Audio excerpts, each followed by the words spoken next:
ఎందుకు పరాయి దేశపు రాజులు మక్కువ చూపిస్తున్నారు బుల్లీ కుత్తా మీద? అలాగే మన ఇండియన్ రాజులు కూడా ఎందుకు ఈ బుల్లీ కుత్తాలనే సైన్యంలో పెట్టుకున్నారు?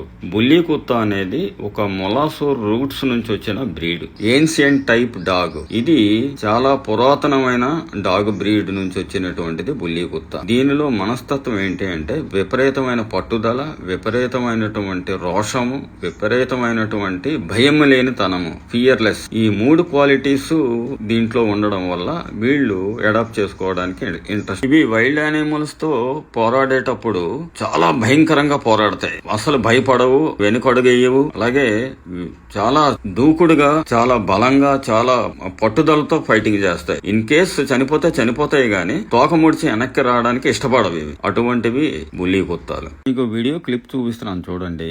ఇవి ఎంత ఖతర్నాక్ డాగులో అంటే అవతల యానిమల్ లైన్ అన్నమాట, అది వైల్డ్ యానిమల్ అని వీటికి తెలిసిపోద్ది. వీటికి డబల్ ఛాలెంజ్ కింద ఉంటాయి అవి. అయితే ఇవి ఎంత తెగించి అస్సలు భయం లేకుండా ఎలాగ అటాక్ చేసిందో, దాన్ని భయపెట్టేసిందో చూడండి. అయితే ఇవి ఎప్పుడు ఫెరోసిస్ గానే ఉంటాయి అనుకోవడానికి లేదు.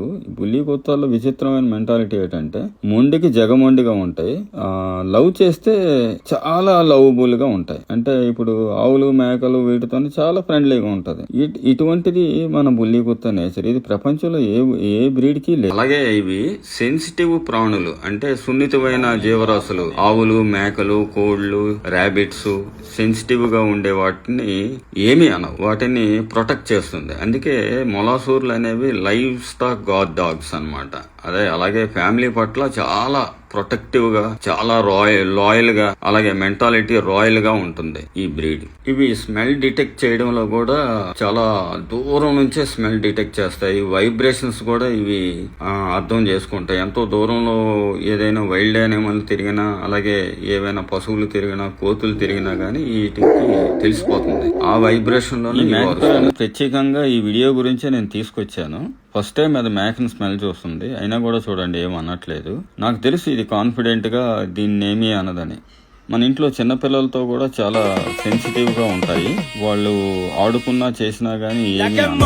అదే విధంగా అదే వైల్డ్ యానిమల్ ఎదురు పడితే ఇమీడియట్ గా రియాక్ట్ అయిపోతుంది. అలాగే ఫెరోసిస్ డాగులు గనక ఉంటే అవి ఇమీడియట్ గా అటాక్ చేస్తుంది. అదే సున్నితమైన డాగులు, మినియేచర్ డాగులు అయితే గనక ఏమీ అనదు, ఆడుకుంటది. వీటికి అర్థమైపోతుంది ఏ టైంలో ఏ విధంగా రియాక్ట్ అవ్వాలనేది. అయితే ఇవి ప్యాక్ లీడర్స్. ఒక ఫామ్ లో గానీ నెంబర్ ఆఫ్ డాగ్స్ గానీ యానిమల్స్ ఉంటే వాటన్నిటికీ ఇదే ఆల్ఫా అవుతుంది. దీని మాటే అందరూ వినాలన్నమాట. అప్పుడు ఇది ఏమి అనదు, వాటన్నిటిని కాపాడుతూ ఉంటుంటుంది. ఇది వీటి మనస్తత్వం. అలాగే ఇవి గార్డింగ్ ప్రాసెస్ లో వచ్చేసరికి స్ట్రేంజర్స్ ఎవరు వచ్చినా గానీ ఇది అలౌ చేయదు.